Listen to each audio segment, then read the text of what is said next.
Okay, can I introduce our next guest speaker? This is Amy Butt, who, although looks far too young, is actually an architect, but is also a lecturer and design tutor. And she's going to be talking about innovative pedagogies in practice, lessons from the leftover space. So, over to you.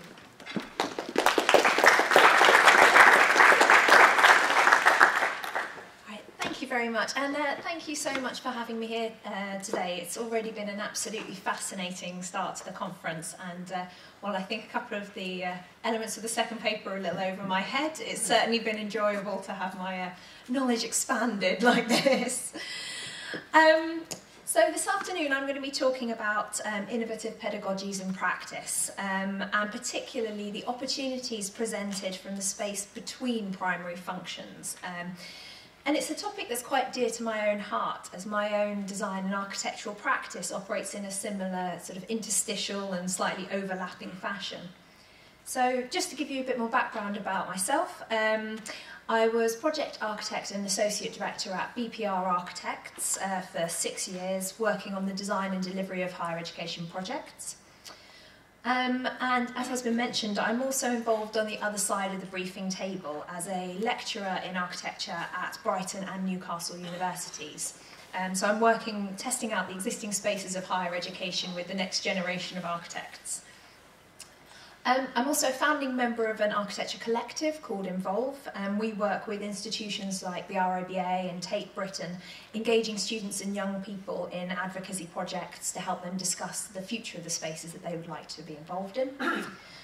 And I also work as an academic researcher, engaging in critical discussions and cultural discussions about the role of architectural design.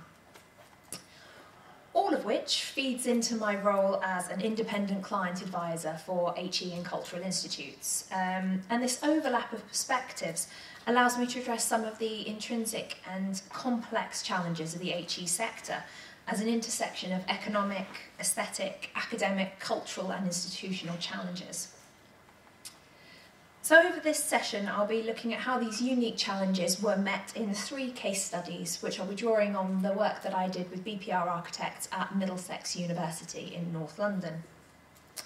And I believe that these projects, the most innovative and inspiring aspects of them came from unexpected overlaps and encounters in spaces that were between distinct functional spaces. So we'll be looking at the college building quadrangle, the Grove Art Design and Media Centre and the Ritterman Science and Technology Building, before a Q&A at the end. So a bit of background about BPR Architects. They've been involved working with Middlesex University for the last 17 years, beginning in the year 2000 with an auspicious first project, which was a toilet building refurbishment. Always get the good ones to start off with. But since then, we've seen their estate consolidated from what was 17 campuses across 5 boroughs in North London to, as of 2014, a single campus at Hendon. And this consolidation master plan comprised £200 million in estates investment and saw the number of students on this campus rise from 7,500 to just over 20,000 students in 2014. And an accommodation increase of around 30,000 square metres. So the first 2 case studies I'll be discussing, the college building and the Grove, were undertaken as part of this consolidation strategy. As I say, Middlesex completed that in 2014, and BPR has subsequently been developing an updated estate strategy, which fed into the development of the Ritterman building, which will be the 3rd case study. And this updated strategy is supported by an extensive programme of estates analysis and research, including separate research streams which looked at the implementation of innovative pedagogies across the campus. And when considering these case studies, I'll be focusing on 2 modes of teaching and learning which provide an interesting starting point for discussions regarding the implications of these modes of teaching and learning, particularly on spatial demand and their spatial manifestation. And those will be, sorry, I didn't quite read that up in the corner, but that's massive open social learning and events-based learning. And I know these terms are some of many around innovative pedagogies and have a lot of possible interpretations. So apologies to those of you for whom this is all second nature, but just for clarity, by massive open social learning, I mean something that I think we're all probably most familiar with from office environments. It's an attempt to draw on the value of networked environments which encourage collaboration and discussion. So this notion is primarily addressed in terms of online courses and MOOCs. But in spatial terms, this notion of connected space can play a pivotal role in supporting the delivery of courses with either a large or dispersed cohort or supporting flipped learning strategies like those that were discussed this morning. As in an office, these are spaces where you can meet informally to share knowledge and connect to other sources of knowledge through appropriately networked systems. Events-based learning, which can also be called situated or project-based learning, is at its most fundamental level based on participation. It's the idea that students are involved in the development, discussion and dissemination of knowledge in engaged ways. So it embeds learning through the creation of a memorable event. So some obvious examples might be fashion students curating a show of work or engineering students undertaking a large-scale build project. Just as important as the space to construct and the facilities for production of these events are the supporting systems which allow the students to research and develop the projects behind the scenes and then to distribute and share their outcomes with a wider network within the university. So these processes involve complex critical modes of reflection and represent innovative ways to teach and learn in comparison to didactic models such as those in the lecture theatre and, unfortunately, our model here today. And at Middlesex in particular, we as architects were asked to consider how our design strategies for new buildings and new spaces were going to implement these shifts and innovations in teaching and learning. One of the key lessons that I took from the research that we did into this was that within every campus there are already existing spaces which to a varying degree of success embody some of the principles which are outlined here. And while they may not have been deliberately developed as innovative teaching spaces, staff and students have been using them as such. And these are predominantly unallocated spaces, the slack spaces, large and small, that exist on a campus, which have been harnessed to work together with generic and specialist teaching spaces to support these alternative approaches.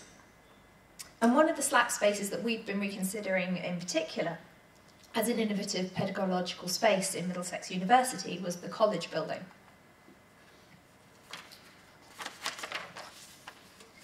So this was the first large project which BPR were involved in at Middlesex University in 2004.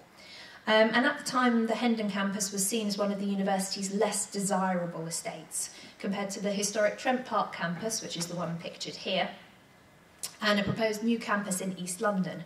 However, greenbelt restrictions at Trent Park and, frankly, an offer that was too good to refuse following the announcement of the Olympics in East London meant that institutional investment was redirected towards the Hendon campus. As a result, the key strategic aim behind this project was to establish this small campus as a new focus for development, to equip it with amenity space and support space that would enable future development, and most importantly, to give it a recognisable identity which could be built upon when discussing potential relocations from other campuses. So the £14 million refurbishment project addressed this existing 1930s building, which at the time contained the library and what were called chalk and talk spaces surrounding an underused quadrangle. And as you can see from this picture, it was used as a car park and then a service vehicle delivery turning circle. So the functional design drivers for us included the relocation of library services out of these small rooms into a new purpose-built facility and the expansion and improvement of these chalk and talk spaces into more modern seminar rooms. The decision to refurbish this unloved space rather than build something new was a personal vision of the Vice-Chancellor at the time. And working closely with him, we were able to demonstrate the value that existed within this existing building, its significance as part of the heritage of the area, and its potential for the future development of the university. And in this way, the university executive played a critical role in supporting investment into what was essentially unprogrammed space being delivered to a high aesthetic quality. And they saw the value in establishing a sense of identity for the campus and a prestigious and historic sense of arrival for students and staff who were relocating. So this scheme created a striking focal point at the entrance to the campus by remodelling the existing quadrangle and covering it with a glazed roof. And while it's that element that grabs our attention when you first enter, that represents only about a third of the work which was actually done as part of the project. And it's the entirely new services distributions and the refreshed rooms around the perimeter block which consequently improved teaching and circulation, which really defined the success of this project. So circulation now breaks through into the quad, creating a space for chance encounters, informal meetings, and also allowing for more efficient circulation through rather than around the outside of the building. We were told that there used to be fights in the corridors due to overcrowding, which thankfully have now ceased, and that student behaviour has changed materially for the better.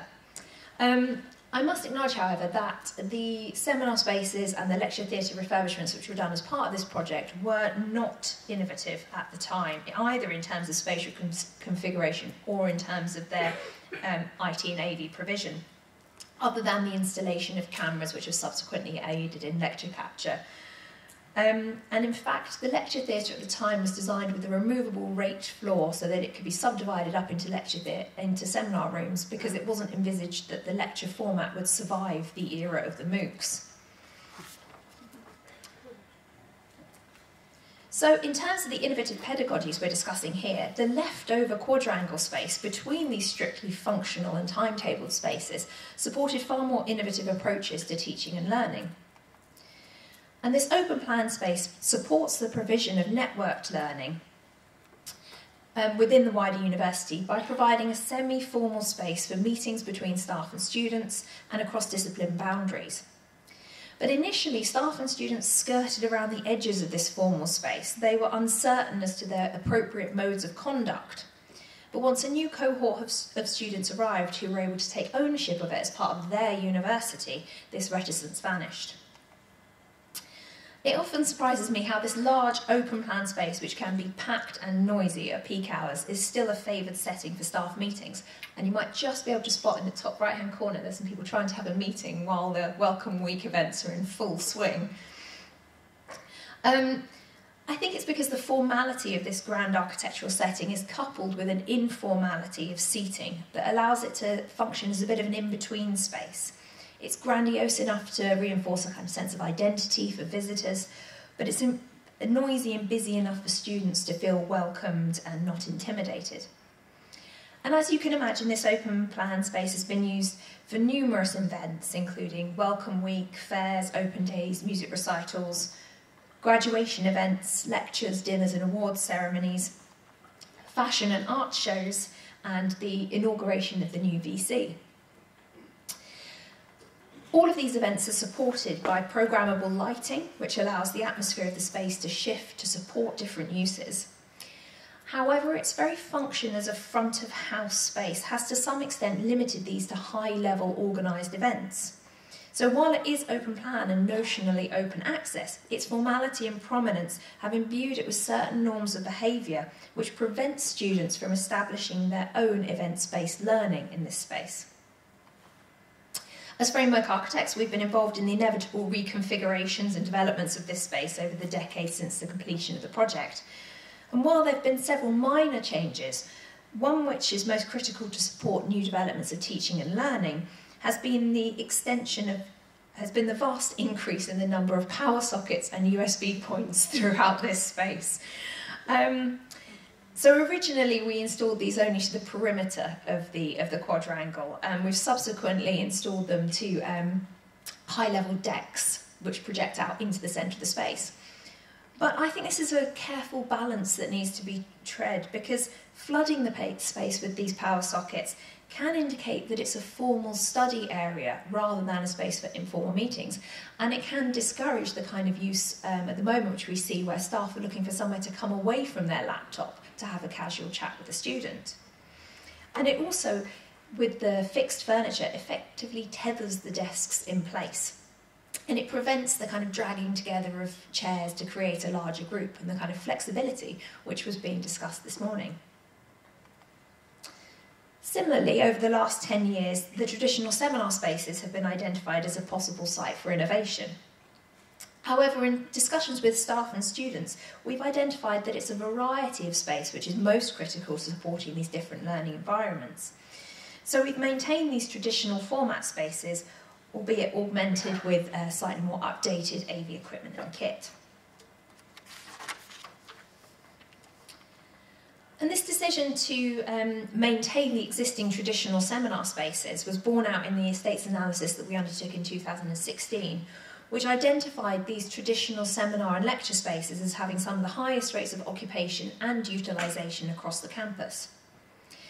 But I would argue that these spaces are only able to function because they are part of a varied whole. They are supported by the more innovative or open use spaces such as the quad. And the success of this unprogrammed space in particular as a support space for network learning has enabled us to instigate and to express the value of similar spaces across the campus. It's provided an example which staff and students can point to during brief development processes, and it's led to an increase in end-user demand for space which can be colonised and transformed. And in this way, the end-user expectations have shifted through the demonstration of the possibilities inherent in this kind of slack space. So subsequent BPR projects on the Hendon campus, just for a bit of background, included a Shepherd Library project in 2005 and the Hatchcroft Science Building in 2007, both completed before the Grove Building, which is the next case study I'll be looking at, which was a £36 million art, design and media centre for the School of Arts and Education, completed in 2009. And the key strategic aim for this project was the relocation of teaching facilities from the Cat Hill campus onto Hendon. And this was a highly sensitive relocation because although this campus was no longer fit for purpose, it was the former home of the Hornsey College of Art before its incorporation into Middlesex University. And Hornsey had a radical identity that the staff and students were really keen to preserve, and I think that's one of my favourite pieces of university art, which was actually produced by the Students' Union at the time. So it was critical for us that the staff and students were engaged in the briefing process and that they felt that the new facilities that were being developed offered something to mitigate against the loss of this kind of cultural identity which was wrapped up in the Cat Hill site. So the functional design drivers for this project were rooted in the vast array of specialist spaces within the building, ranging from painting and fine art, fashion and textiles, jewellery, ceramics, sculpture, digital media and animation, spaces for graphic design, interior architecture and product design, and workshops for wood, metal, plastics, ceramics and 3D printing. And the interrelatedness of all of these facilities and the consequent opportunities for collaboration was critical to the function of this building, and it formed a central part of the brief development process. And we were very lucky in this process that we were able to foster an open and frank discussion between the dean, heads of department, staff and students who were given the time and the opportunity to discuss not only their current issues with the Cat Hill site, but also future pedagogical change that they were looking to make and any opportunities to develop their school vision. And this was supported by the university executive, who saw the value in radically reconsidering the requirements rather than just replicating existing facilities, with an appreciation that these kind of intersections between different courses would offer not only unique research and learning opportunities and a distinctive teaching offer to new potential students, but would also ensure, as far as possible, that the new building was future-proofed against eventual change, and that the building was considered a permeable part of the campus rather than a silo for certain programmes in art and design. So these requirements were captured and refined, and they included the requirement for breakout spaces within the programmes, both internally and externally, as a vital slack space which would allow them to accommodate future change, and act as a social service space to support the highly technical specialist provision. The primary aesthetic challenge of maintaining this sense of identity was addressed through reference back to the college building atrium.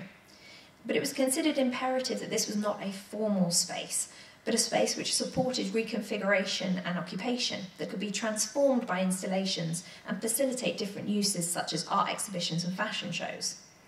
Here it was pivotal that the material finishes were not seen as corporate and therefore unapproachable, but that they encouraged a sense of ownership of the space. In the early design stages, the media studies technical staff worked with the estates team and the consultant M&E engineers on the specification of the IT and AV facilities throughout the project, but most specifically within this atrium space. So the TV studio, which was hidden away in the basement, was fitted out by Sony to an understandably high degree of finish. But this is networked into remote recording facilities in music recital rooms, in the dance practice rooms, and across various other specific sites in the building. And this was then able to relay media to TV screens throughout the building, including screens in the atrium building itself. So in this way, the students are made aware of the different facilities and the different opportunities for collaboration through the AV of the building, creating a networked space which supports interdisciplinary learning. However, the desire for this bespoke and specialist process of brief development, which reflected the technological expertise of the Creative Media Studies course, resulted in the specification of systems which required a certain level of training and expertise to operate. And as such, they privileged certain formal users who became gatekeepers to this equipment. The university was aware of this and instigated a soft landings process to try and improve staff and student familiarity. And this involved a member of staff at a specific help desk and also floor walkers with iPads going around trying to help people out with specific pieces of equipment. And while this mitigated some of the teething issues, it didn't demonstrate the possibilities inherent in these spaces or in these systems. So, for example, there was no demonstration of the media suite to music students if they hadn't specifically asked for it. So there was a question of the ownership of knowledge as well as the ownership of systems, that they became entrenched to those who knew enough about them to ask the right questions. So in discussions with end users about this space subsequent to its completion, the importance of intuitive systems and a democratic dissemination of information became critical. Since completion, this atrium space has been used extensively by staff and students for events-based learning, but again this has been a slow process of colonisation. As time has passed, it's been used by various different courses for a variety of events, and each of these has acted as a form of demonstration to the other users of the building as to the range and potential of this space. And this dissemination of knowledge of what can be achieved has gradually informed and extended the scope of the demands placed on it. So the uses now range from formal presentations to quite creative end-of-year shows. In the last 8 years since completion, there have been relatively few requests for updates of this space or the specialist studio spaces, partly due to the predominance of craft specialisms within the building, whose physical mode of practice hasn't changed that much for centuries. Where there have been requirements for modification, these have focused very specifically on the IT provision, in particular the processing power required to support new specialist iterations of design software, something which is very keenly felt in animation, I know. And these issues have been primarily met through the creation of dedicated software suites available for timetabling by all courses, alongside which the university has rolled out laptop loan cabinets, what they call remote LRS points, for less high-intensity IT use. And these take advantage of the variety of smaller breakout spaces in the building that support students bringing their own devices or with loan devices. And these include external seating spaces, expanded corridors which can be used for presentations or simply to provide a space to loiter after class, informal meeting spaces off circulation routes, and smaller atria which can be used for group discussions. And while all of these were a central part of the initial brief, they've been subsequently augmented with small hubs of furniture around a few desktops or with integrated power and data to create these remote LRS spaces, which allow students to access IT facilities and other support services outside of the IT suites or the library. And as you'll probably have noted, the critical success of these spaces hinges on these services, fittings and finishes. In this way, the FF&E has taken on the role of micro-architecture, appropriately serviced to create smaller hubs or environments within open plan spaces. And it's the variety and availability of these smaller spaces which has allowed the larger scale spaces of the Grove and the college building to succeed. In 2014, Middlesex had successfully completed this campus consolidation, and we were asked to look at a new estate strategy. So we undertook a significant estates analysis project to assess opportunities and challenges at the Henley campus.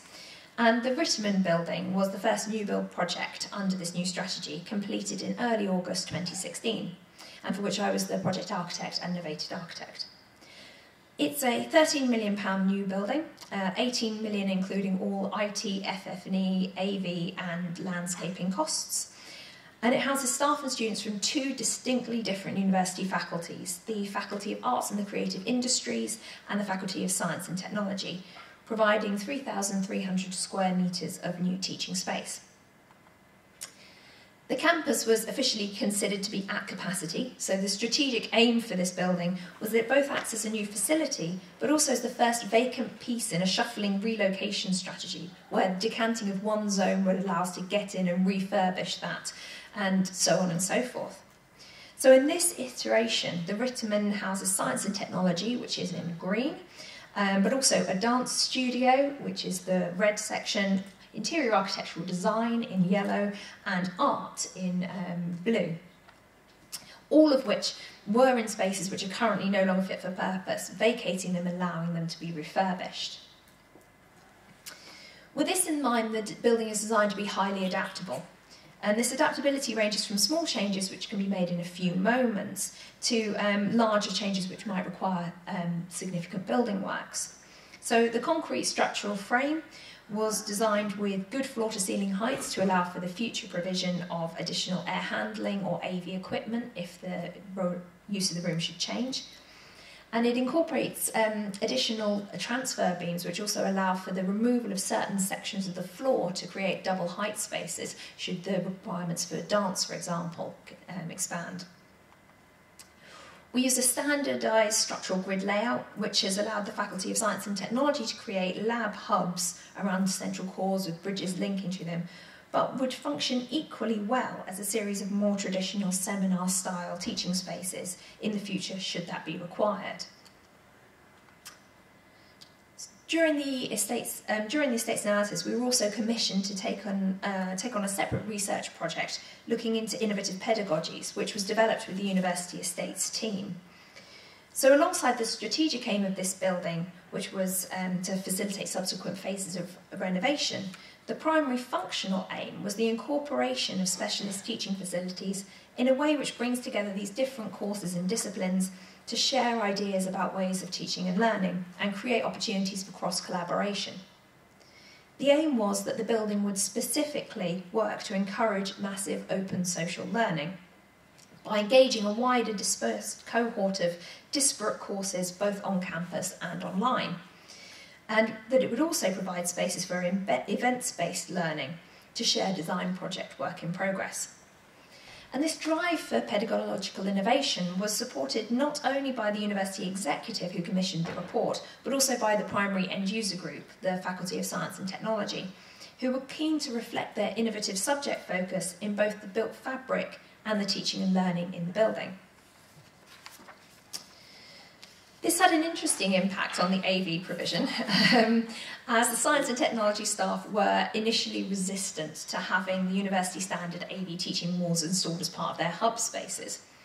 But when we opened up the discussion to include the fine arts students and dance students, it became clear that these systems operated across the university as a familiar baseline, and that if science and technology wanted to be truly collaborative and have sessions directed by students or led by visiting staff from other disciplines, they needed to accommodate this more user-friendly and familiar mode of working. So in this example, these systems were then augmented with the additional system of internally wired bars, which I think you can just see at the top of the picture, which allowed for projection down onto the working plane, specifically for more complex project spaces, such as the robotics design spaces. So in this way, we had the benefit of an end-user group who were keen to explore new modes of teaching and learning, seeing as part of their wider commitment to the technological and design innovation within their subject. And the opportunities for this were discussed in a similar briefing process to that on Grove, where the staff were able to openly voice potential collaborations or synergies between courses, or programme elements that might allow for interdisciplinary or shared working.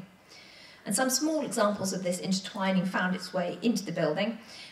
For example, the interior architecture studios, which are in this image, are located adjacent to the science and technology presentation space, which houses new forms of virtual reality presentation and design sharing software, allowing designers and makers to cross paths and share new ideas. And I worked particularly closely throughout this process with the Dean of Science and Technology, who specifically wanted to implement this hub strategy for the mechatronics and robotics courses, creating a cluster of technology workshops and studio spaces that are nominally divided but are all open to this central atrium space. And it was his hope that this cross-collaboration between working groups would be fostered by the ease of movement between them and the potential for informal or chance encounter. These hub spaces are also designed as a sort of shop front for science and technology, demonstrating the variety of activities and equipment used in the course in a space which is shared with the arts and creative industry staff. So the double height voids, which you can just see to the left-hand side of this image, are designed with internally wired bars again above and lighting rigs to support suspended display, or I am promised they can also support the weight of a climbing robot, which is apparently one of the undergraduate design projects. So in this way, they enable events-based learning around the demonstration of work in progress. And the initial suspended display, which is the one in this image, was a 3D printed sculpture at ground level, which was developed by a member of the staff from Fine Art, which was being printed live in a sculptural form gathered from data from tweets about the building opening, which is what you can see on the screens. So having an end-user group who are enthusiastic about this kind of potential to hack the building fabric has had some advantages in terms of the innovative use of infrastructure, but it also presented some significant challenges, primarily regarding the integrity of the university network. And this was an issue that was highlighted given that one of the courses in networking which was run required students to generate and release a computer virus and then have other teams of students team up to try and combat it. So not something you want across the whole network. So we decided to embrace this complexity and designed a completely closed network purely for this room, where each group of desks has direct access to interchangeable hardware racking, with all data cabling clearly visible and trackable, and an entirely private NER room where students can learn from a real-world live model system. So in this way, the building itself becomes a learning resource. And in the same spirit, sustainable features such as the innovative rainwater harvesting system and the passively irrigated living walls have been installed with embedded sensors within the rainwater tanks to monitor rainfall and water quality, generating environmental data which can be used then by programming and engineering students within the building to engage in their own built environment. And this approach that the fabric, systems and processes are all able to create a learning environment was carried through in the design and development of the building. The Ritterman was a pilot project for BIM at Middlesex, with all design information produced to BIM level 2 with a coordinated model by structures, civils and services engineers as well as the architectural packages. And we worked with the estates team to develop the university's in-house BIM management strategy so that they knew what to do with all this data once they'd received it. And this federated model, which was used in the design and construction phases, has subsequently been taken on by the estates team for facilities management. And as I'm sure you're all aware, the intelligent tags and the properties of systems and materials in a model has the potential to provide data which can be used for timetabling, repair scheduling, and asset management. But we see this as something which will truly be of benefit to the university in a few years' time, when collated data about usage, maintenance requirements and specifications will be readily accessible when the buildings inevitably come to be renovated. So in this way, we see it as a tool which will help architects complete the circle from completion to feasibility, and hopefully let us learn lessons from the way the building's been inhabited and used over that period of time. Perhaps just as critically, this model's also been handed over to the courses which are housed within the Ritterman building, including interior architecture and a BIM management course, quite fortunately. And it's already formed part of this BIM MA, which they've analysed it as part of their design and implementation coursework. And this, I think, presents a new opportunity for massive open social learning. By connecting students to the information in the model, it connects them to broader networks of knowledge which are embedded within the building they occupy. The impact of this design approach extends out beyond the building envelope into the surrounding landscape. And this includes the creation of digitally supported spaces, like the external landscaped plinths, which I think you can just see at the bottom of the green wall in this image, which have embedded data, lighting and power to accommodate the display of external sculptural works, but I've also been promised by Science and Technology that they are the correct dimensions for official robot battles, which I look forward to seeing. And these landscape spaces have created an external heart of this campus which mirrors the internal space of the quad, with similar informal seating and discussion spaces and sites for larger events. And within the university, this has acted as a way of drawing staff into the building so that then they can go on to have discussions about the way the internal spaces are being used. But rather than seeing these teaching strategies just in terms of distinct new facilities to be provided, I would make the argument that they also provide a new way of thinking about leftover or in-between space, a way of optimising the efficiency of existing building stock. So one example of this, which can be drawn from the Ritterman, is a notionally unallocated space, a small space which we deliberately left off one of the central circulation routes, which was open to the fabrication lab of mechatronics. And this developed from a briefing requirement for a lab hub space to have a small presentation space in the centre of teaching and learning activities, which could be used for breakout discussions, or, because the labs are open to postgraduates throughout the day, could also be used for them to share ongoing research and technological development work. And this was a really low-cost furniture solution with integrated services, and you can see that there's a screen which connects into the existing data, which is around the outside of the room. But it's been really enthusiastically received by staff and students. And in the first week, it was used by the members of Health and Social Sciences, who were keen to share some sports performance tracking data that they had generated and gather input from staff and students. But rather than giving a formal presentation, they were able to give a little introductory talk at this point, and then people were able to kind of drop in, see the data, give them some feedback in a much more informal manner. All of these embedded opportunities and technologies are, of course, only able to support innovation once they're handed over to the staff and students.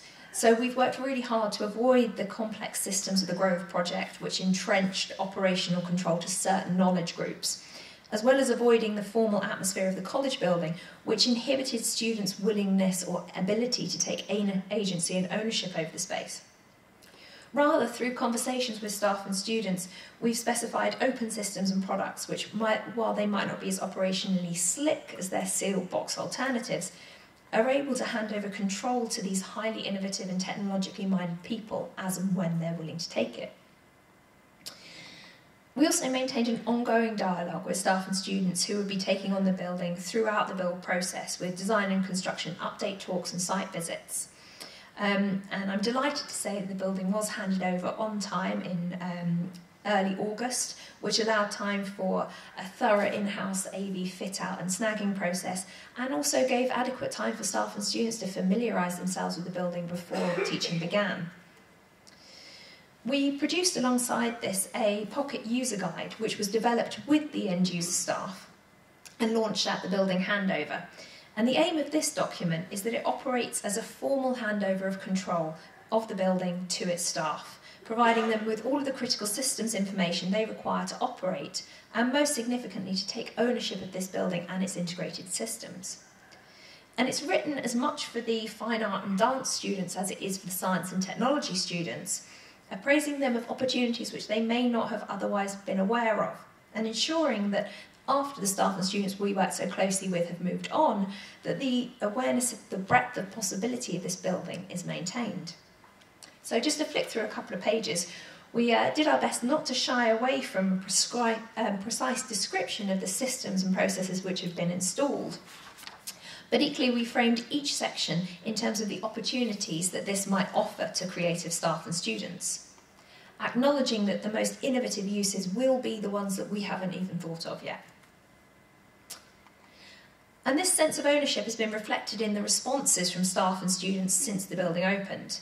And while I'm of course very pleased about lovely feedback we've got from people like the Vice-Chancellor, it's actually some feedback that I got from one of the technical managers that I'm most delighted by. And Barry was a really key part in the initial briefing process, and I bumped into him almost every day during the final few weeks of the project. Usually he was huddled under a desk somewhere trying to plug in some bit of kit. And he said that the Ritterman is a fantastic environment for students to experiment, learn and grow, and I really don't think any architect could ask for any more. So, just to conclude, as aspirations and expectations shift, and the implications of governmental policies like Brexit or the potential shifts in fee structures loom in their uncertainty, it's yet to be determined how future students will apportion value on their education. And will this value be determined by the historic associations of an institution, or forged by their research academic excellence? Or the employability associated with specialist vocational courses? Or perhaps in the gig economy, will the value be manifest in connections made and networks established? And in response, I'd like to refer to the TEF results from last week.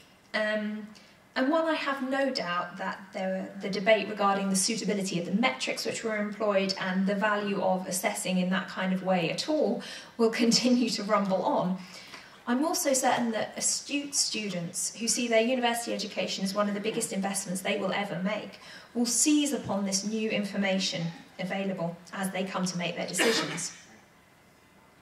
For me, these metrics have set a challenge to all of us involved in the creation and the support of university estates.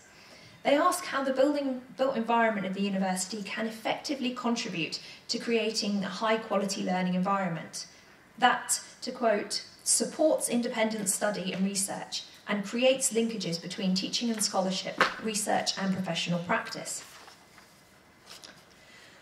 And while it might seem counterintuitive for an architect to be arguing against a shiny new building, I would argue that these kind of supportive spaces that create linkages between existing modes of thinking and practice don't necessarily need to be demonstrated in new build space. Rather, just as the TEF has aimed to measure how students are supported and inspired by university staff, we should aim for the entire university estate to support and inspire those staff in the delivery of that teaching and learning. So that might be new build specialist facilities, but it also means providing breakout spaces for work in progress to be shared, fostering events-based learning, or informal spaces for chance encounter, which are appropriately networked to support massive open social learning. It means making the best of the assets already in place in our estates, including the knowledge and creativity of the staff and students, and working with them to consider how every forgotten corner and corridor can become a learning resource. And it might be slightly forced optimism, but given the existence of the TEF, I'm determined to seize this opportunity to provide university staff already endeavouring to deliver excellent teaching and learning. It's an opportunity to use this tangible set of outcomes to develop briefs which reflect the quantity and the quality of teaching and learning which happens outside of the lecture theatre. It'll hopefully allow us to develop more nuanced business cases that both optimise the efficiency of existing building stock by reconsidering the value of these leftover spaces as teaching and learning sites, but also allow us to argue for the inclusion of similarly loosely defined spaces in new build developments and refurbishment projects. Hopefully spaces that support our academic colleagues and that work with them to challenge, support and inspire all of our students. Thank you.